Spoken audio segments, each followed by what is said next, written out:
vítězství z dnešního závodu. Opět začneme kategorii neregistrovaných mladších jezdců, kde máme 4 bobánky. Po nich přejdeme na neregistrované starší jezdce, kde máme těch bobánků více a máme je tam rozdělený do 2 rozjížděk.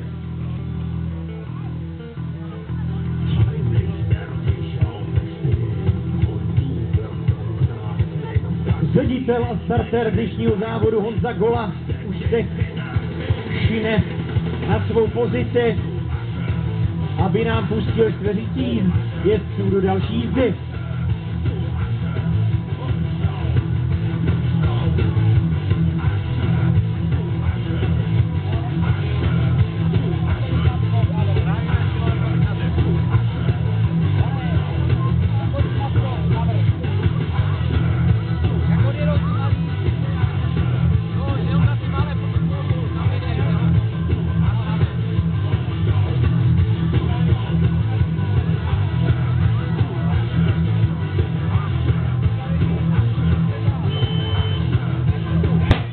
Takže čtveřice jezdců už je na dráze, nejlépe start opět 25. Tady jedem! Erik Votava Výškov.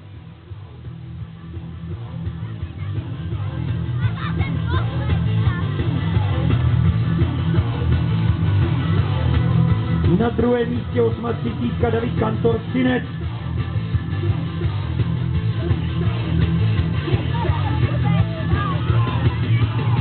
No a 1, 2, ta je celkem jasná, ale o 3 velký souboj. Jedem tady! 26. už tady ve vracečce. Erik Votava z Výškova. Tady jedem! Ale tady o tu 3 velký souboj 109, 145. Ze 109 velká Jedem! 145 Jan Šimek Studenka.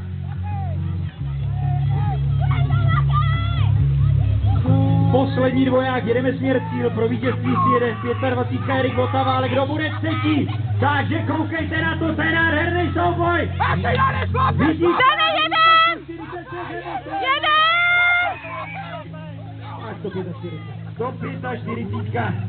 Jan Šimek ze Studenky píše 3.